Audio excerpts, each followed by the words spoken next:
There are forces in life that guide us and orchestrate our destiny. Some may say this is a coincidence, but I know better. There are angels in America, and these are their stories. Welcome to the LHM Network.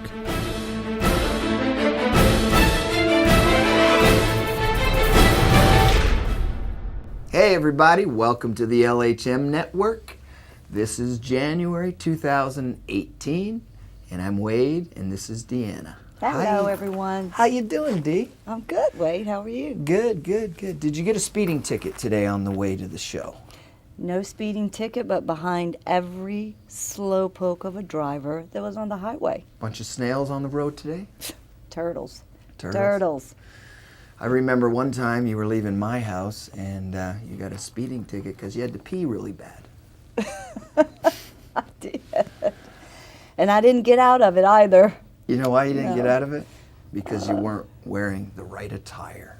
That's true. You have to keep a corset or something in the glove box.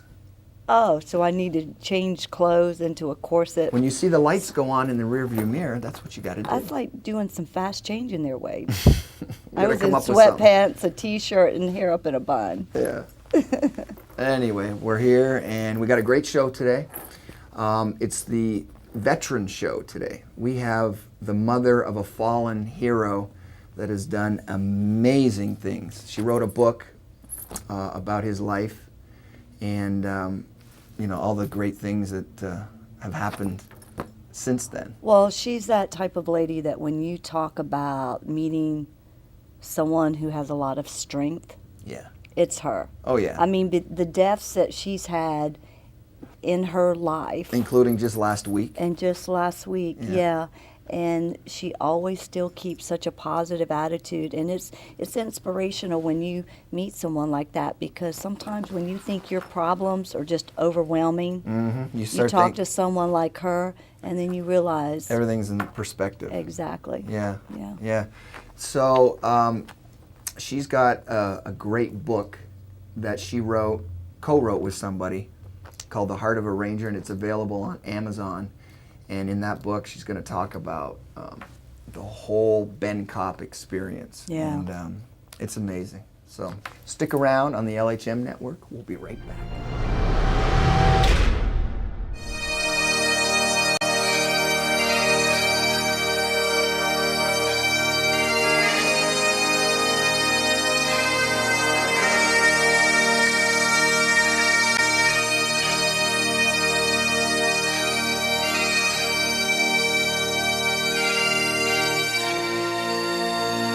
Hey everybody, welcome back to the LHM Network. I'm here with the lovely Jill Stevenson. How you doing today, Jill? Doing great, Wade. Thanks for having me. Well, thank you. Thank you for being here.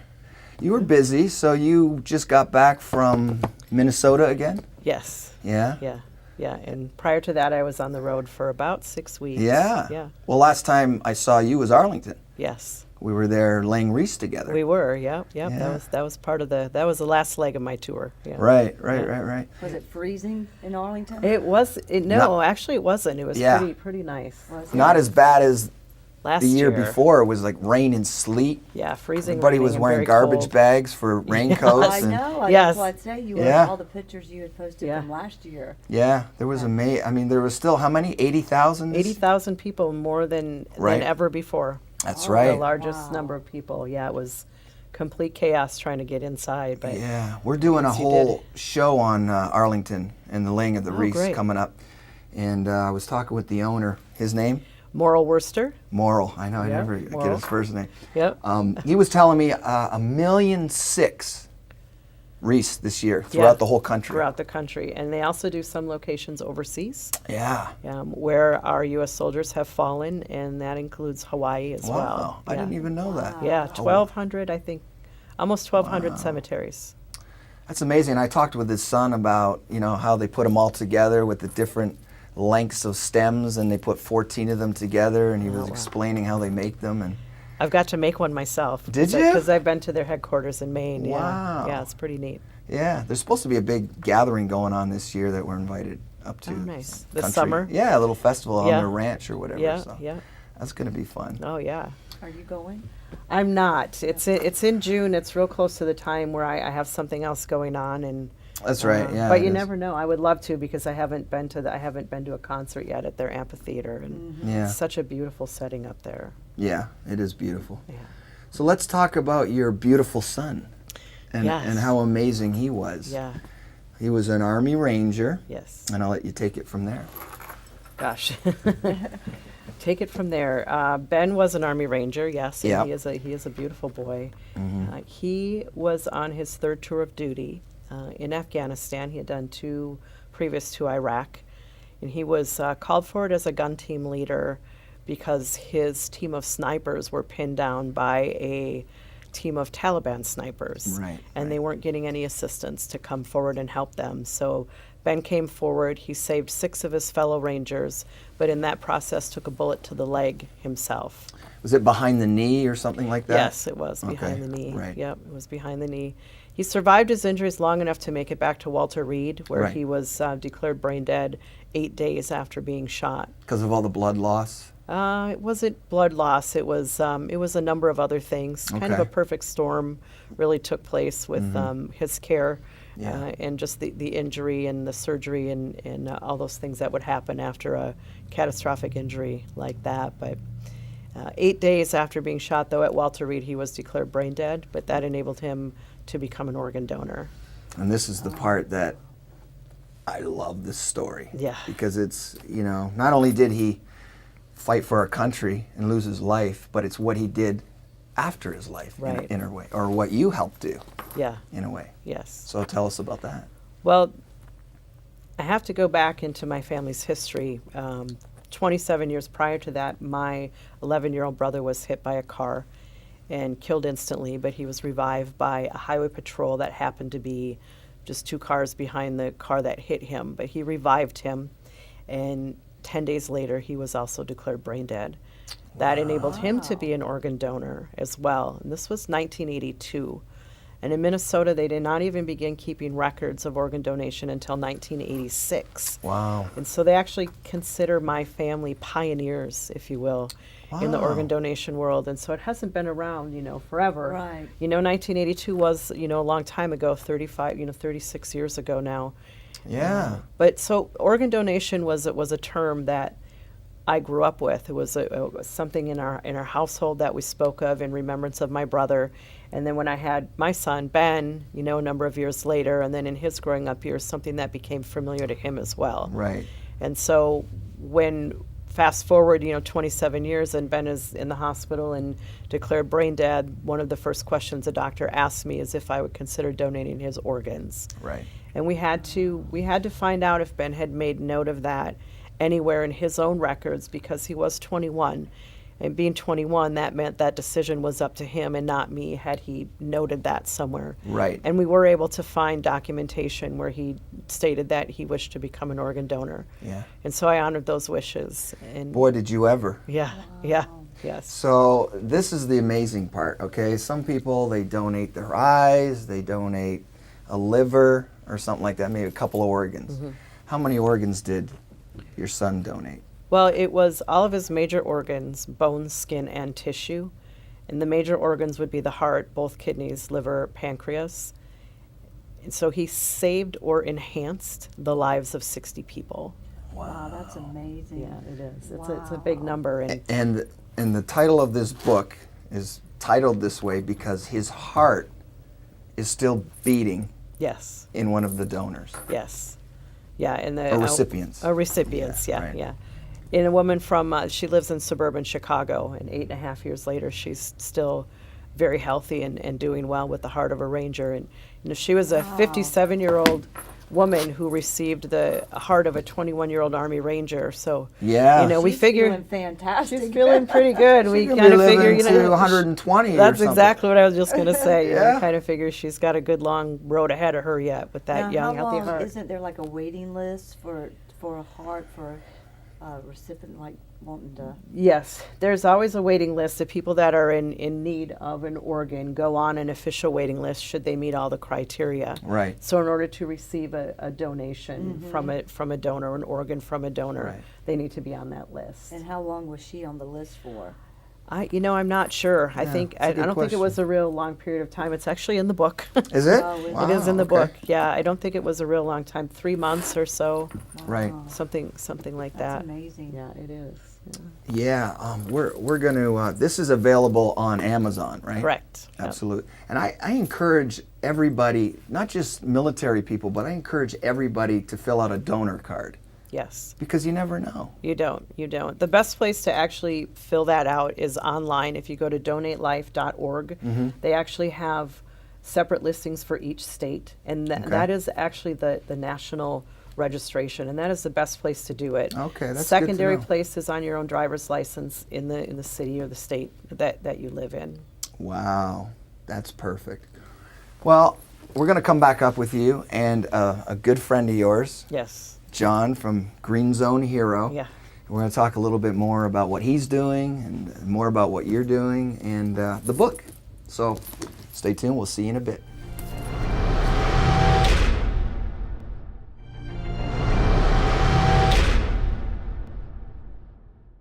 Hello and welcome back to the LHM Network. I'm here with John Crotech. Crotek.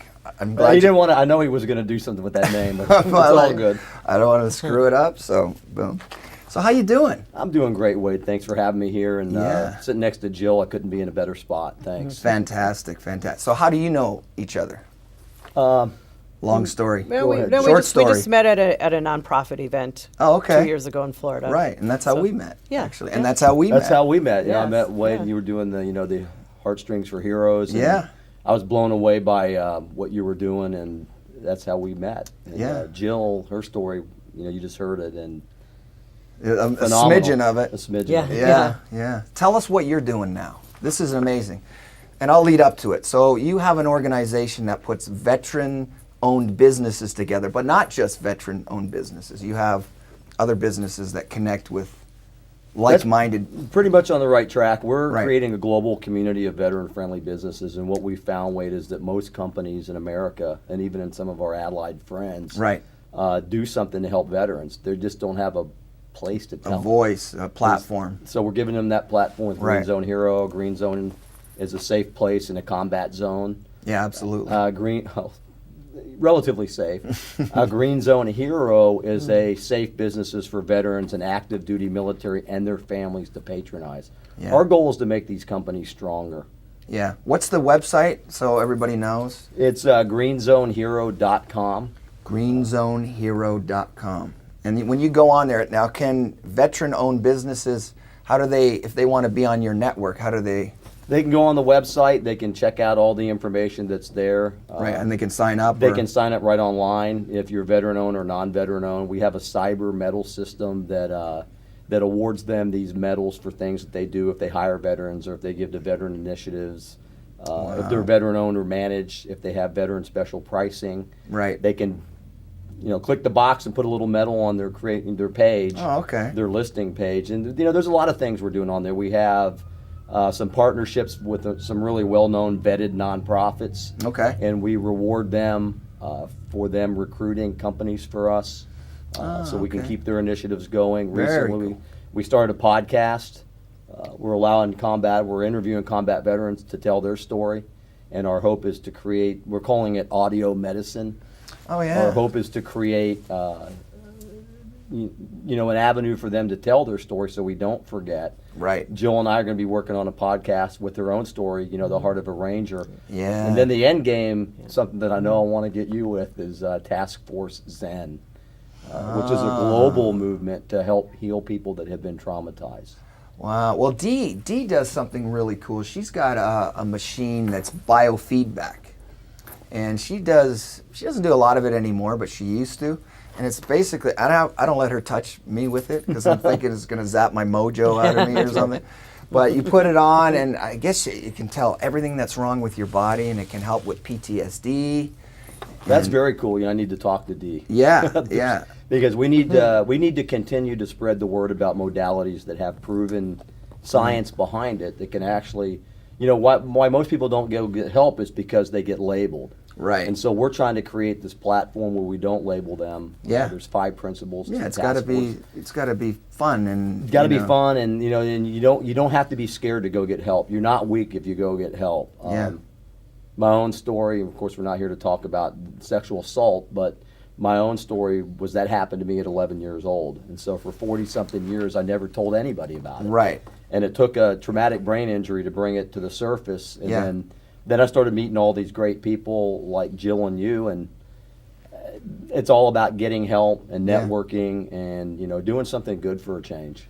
Yeah, and we have something in common because we used to drink like fishes, you and I. We did it a few times. Hungry in our day, fishes. and actually Yeah. we were just talking about that. It always seemed whenever something not good was happening in my life, it was because of alcohol. Yeah, nothing good ever comes from, well, in my case or your case. Well, over moderation, I would call it. Yeah, never, But that's a whole other show, and we're gonna be bringing somebody on. This girl who's is a really good actress now, and because she's been sober for so long, and she goes to AA meetings and drives up in a Porsche, and says, "Hey, if you get sober, man, look outside. You can drive one of those." Nice. So it's a cool story. And it takes great courage, to tell stories like the heart of a ranger and to deal with situations like that, to tell your story. Yeah, And people like yourselves, always say we're building a bunker. right. And you all are the type of people I want to be with in that bunker, and then we can dig foxholes globally. Oh, yeah, Find the man. right people to help. And you don't have to preach to people. You just tell them your story, and they're going, "Wow, oh, if he did it, maybe I can do it." You're stronger. You know this. Yeah. You all know this. You're stronger if you reach out and look for help. Absolutely. And this has been therapy for you, this book, Yeah. right? Yeah. And it's taken you everywhere. It's taken me, on the road a little bit, and definitely more to come. Yeah. Yeah, it's been very healing to have the whole story be told to the public.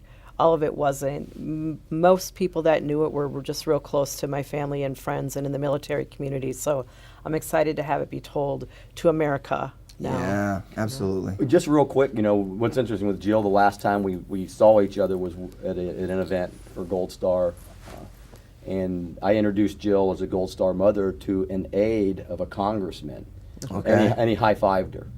And there was something very weird about that. You don't high-five a Gold Star parent. So one of the things that we want to do with our radio podcast is to educate people about what a Gold Star family really is. It's not a Gold Star like you win the first place prize Yeah. in school. Yeah. It's because you lost somebody very near and dear to you. And in her case, her son, we will never forget Ben Kopp. Right. Never. Right. And we talk about it. We had we have another Gold Star father on, and we talk about it in the beginning of the show, saying it's a club that nobody wants to join. Correct. Right. Yep. But And you were at that Gold Star event for Craig Gross's son Yeah. Frankie at the Oh, barbecue yeah. event, and you were out there loud and proud doing Yeah. your thing, and I appreciate that, and I know he does too. oh, absolutely. A lot of families that are Gold Star are my family. That's the way I look at it. Yeah. So let's talk real quick about this guitar. Yeah.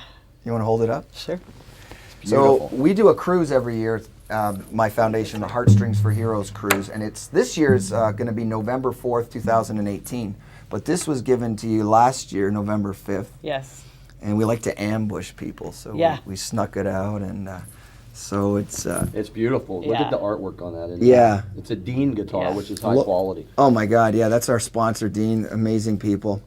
The guy that did that, Dale Henry, he's a speed painter, Oh, wow. and he paints Yeah. upside down, and then Yeah. he turns it over, and it's like Marilyn Monroe or whatever. Yeah. But I said, you've got to paint it this year, and so Yeah, I'm he glad. did a great job. I'm Yeah, glad it's you like it. beautiful. Yeah. And you got to Now, play me a song next year. Yeah, next year I say, right now all you get is My Dog Has Fleas. That's, Or what is the other one? Dead Skunk know in the that middle of one. the Yeah, road. I don't know. I don't know how to What was play. that? Yeah.